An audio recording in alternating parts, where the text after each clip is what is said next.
Are you ready?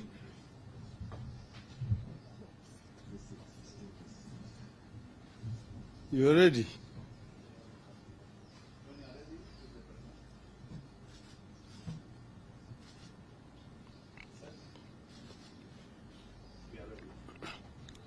Okay, now,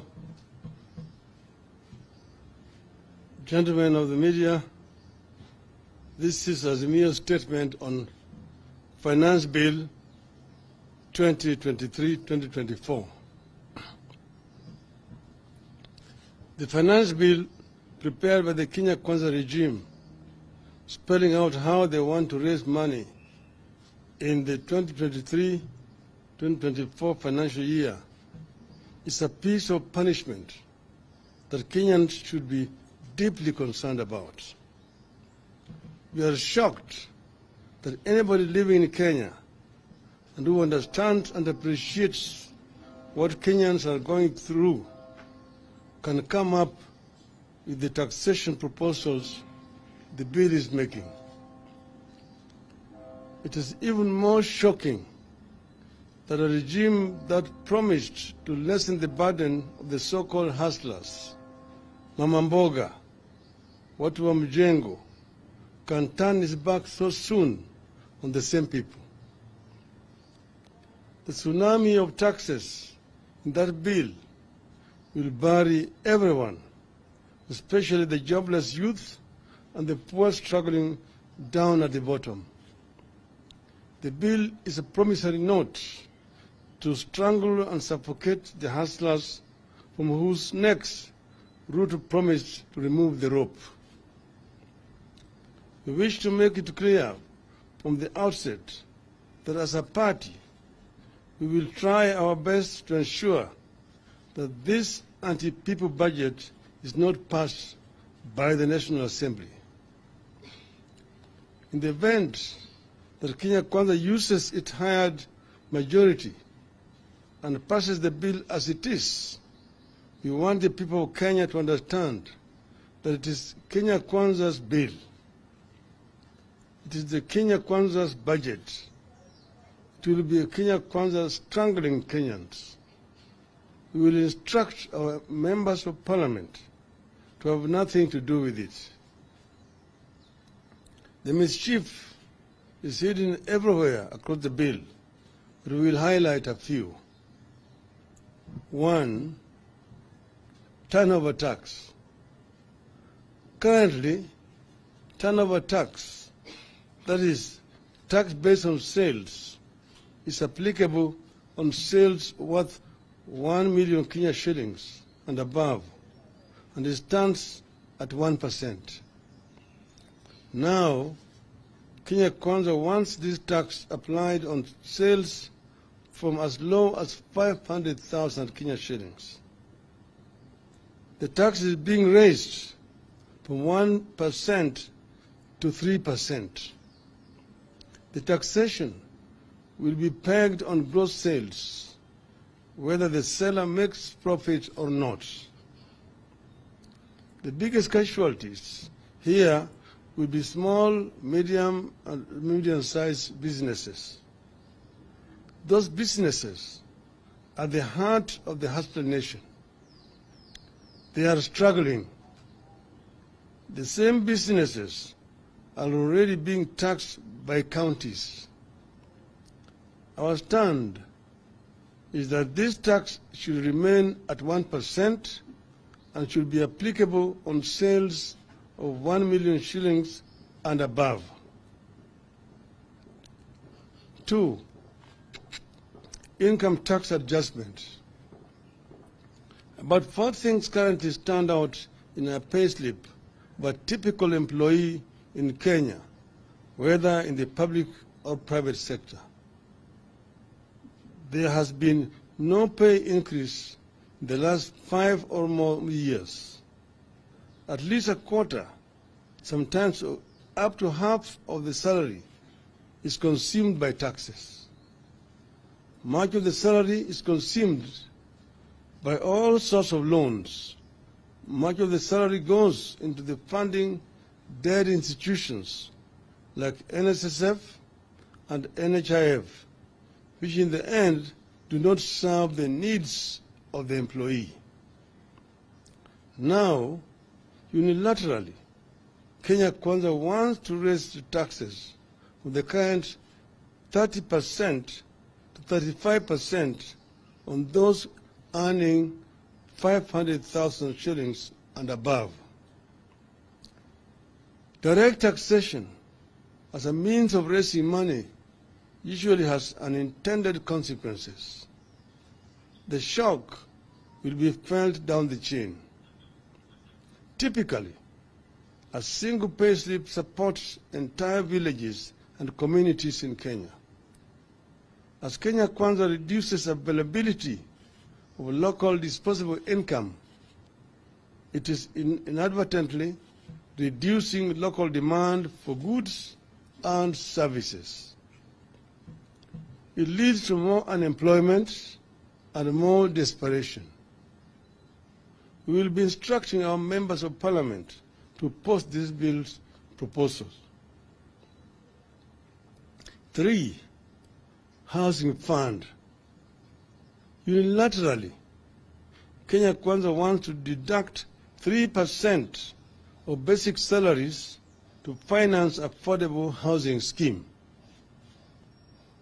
How the regime arrived at 3% and not 1 or 2, nobody knows. In an economy where employees are already faced with reduced income due to high cost of goods, we find the introduction of this new tax irrational. It further reduces the amount of disposable income available to the economy.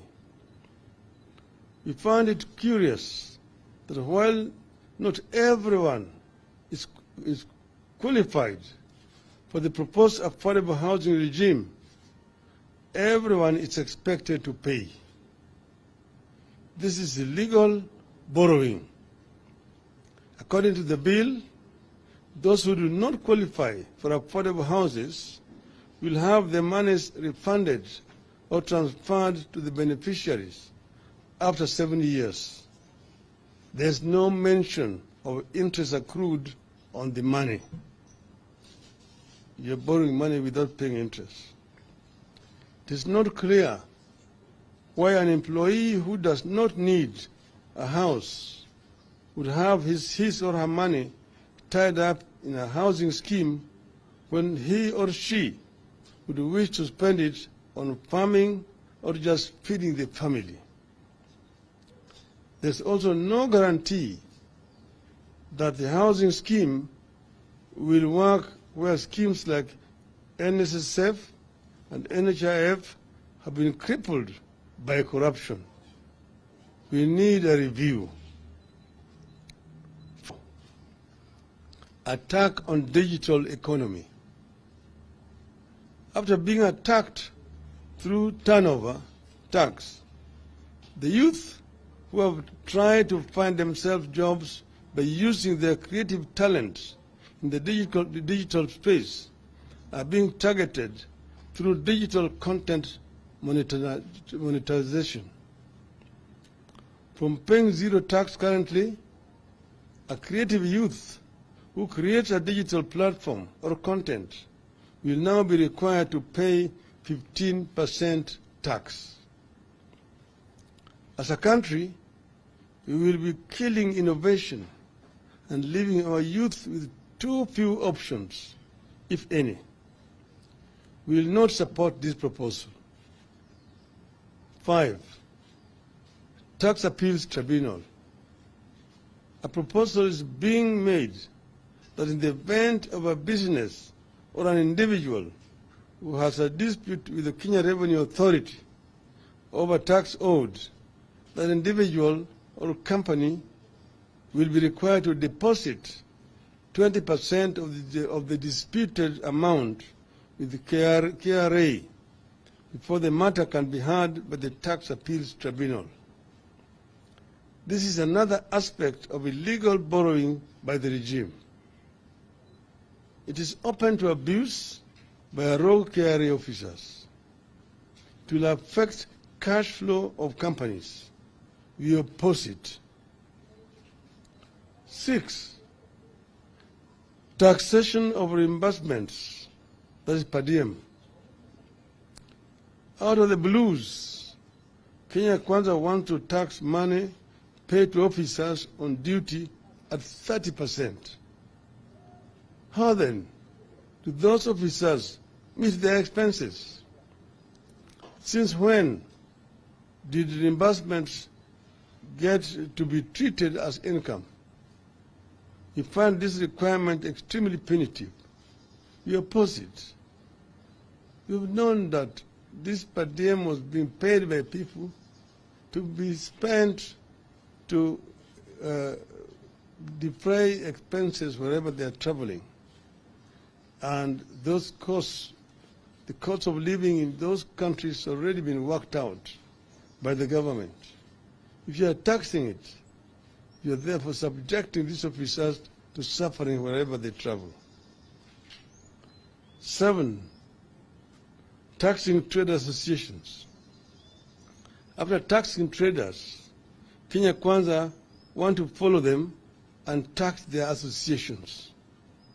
Associations whose duty is to fight for the welfare of members will now be deemed to be carrying out business and be taxed on gross receipts, which will be deemed as income. This is a double jeopardy that will affect the welfare of businesses in the country. We oppose it. 8, enhanced VAT payments.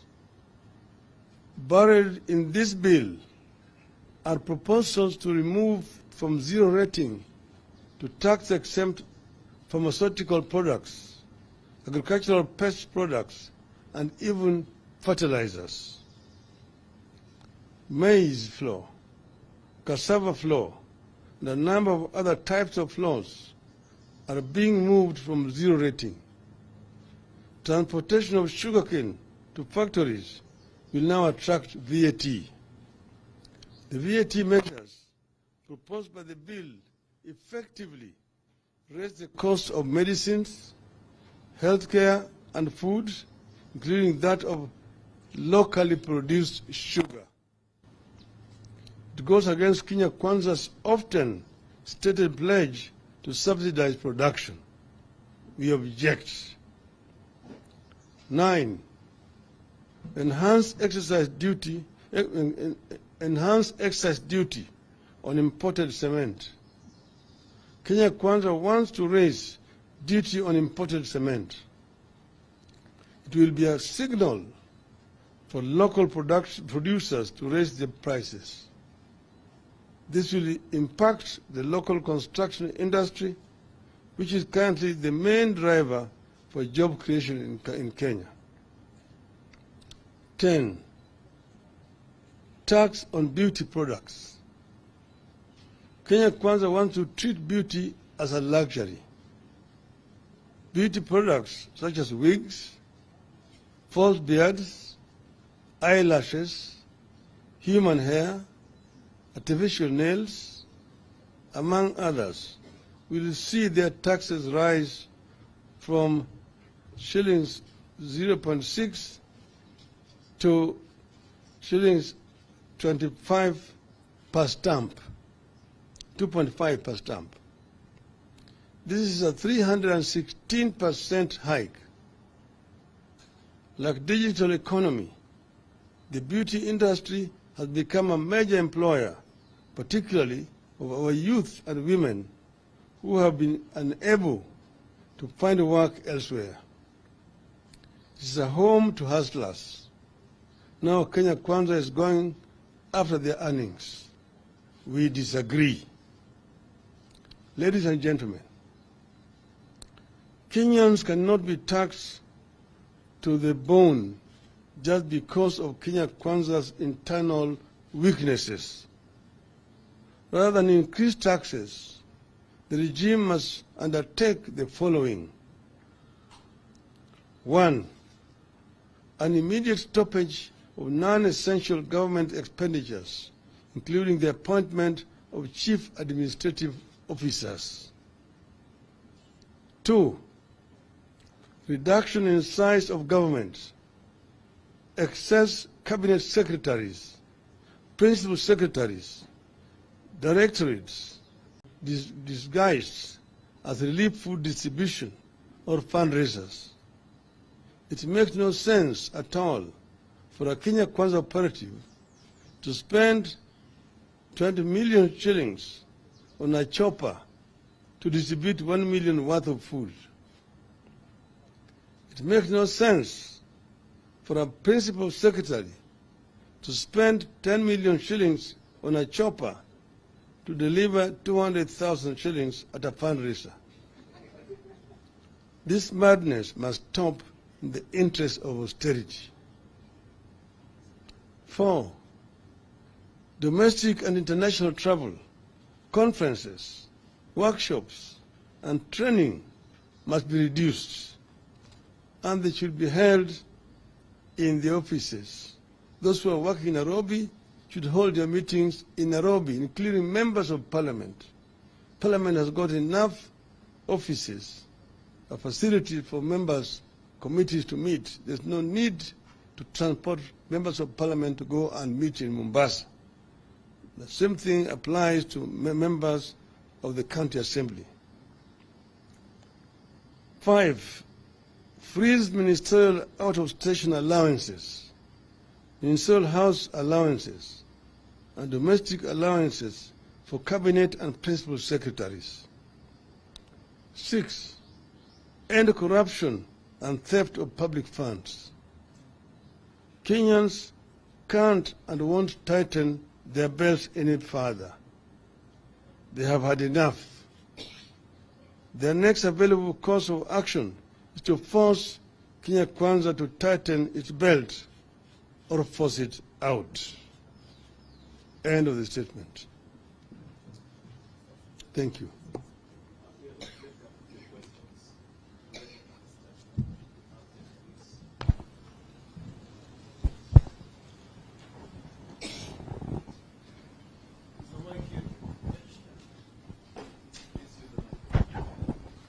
Right, my name is Emmanuel To from Kate. Say that again. Okay, my name is Emmanuel To from KTN News. Number one, Kenya Kwanza commands a sizable majority in both houses. How are you going to oppose this bill when it comes to the House? Number two, you suspended demonstrations to give way for negotiations and talks, and also giving a chance for an honest discussion. Is this honest from Kenya Kwanza that they are increasing taxes, and are you reconsidering going back to the streets for this? One is, you're right, you said Kenya Kwanza has an artificial majority in parliament. Because as you know, when Kenyans voted, Azimio had a majority in both houses. However, Kenya Kwanza has proceeded to buy members of parliament without following the laid down procedures and the law to cross over to their side. The requirement is that if a member moves from the coalition or political party in which he was elected, that member is required to resign his position in parliament and seek a re-election through a by-election into the new outfit in which he has moved. This has not happened. And you've seen members of, for example, Jubilee, who are an Azimio coalition, go on the other side. UDM was the first one to go. And now there's COOP, which is saying to have gone the other side. This is what we are talking about, corruption.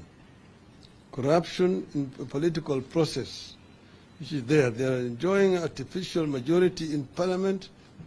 But we say that our members, those who are with the Azimio and who have got conscience, will oppose these proposals. We will oppose the proposals, and we hope that the genuine Kenya Kwanza members who also have got the interests of ordinary Kenyans at heart, some who still feel about the hustler which they used, will see the fallacy of trying to introduce these measures here and how these measures are going to hurt ordinary common man whom they say they are going to assist through a bottom-up approach. With regard to the talks, first, we acted in good faith to call off the demonstrations last Thursday because Kenya Kwanza had approached us and said that they were ready now for talks and that we are going to remove Mr. Kenan, whom they had put in as among one of their delegates. But we knew that the real reason why they're doing it is because they are expecting the visitors were coming into town. And they did not want demonstrations at that time.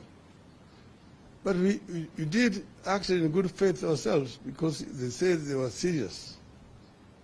Now we are seeing signs of reluctance.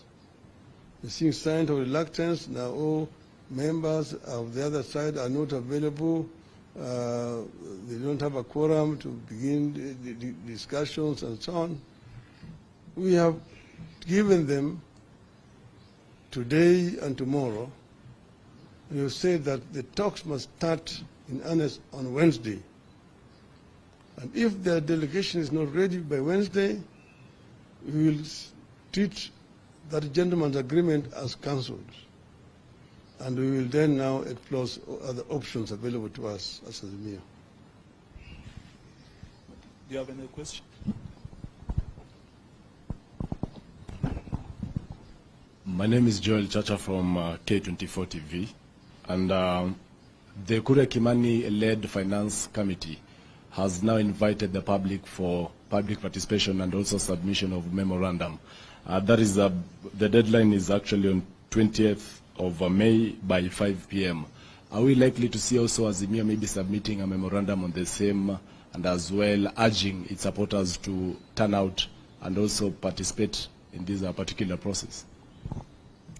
This press statement is itself already a notice to our members that we as Azimio are opposed to these proposals. And we are therefore urging all our people, members of the public, to participate and express their views, their opposition to these measures. We are waiting because, there's a workers' organization in this country which will be leading in this process. But we see the workers' movement is completely silent. We saw them on Labor Day talking and not even demanding an increase in salaries for the workers. It seems that the workers' movement has gone to bed with this regime.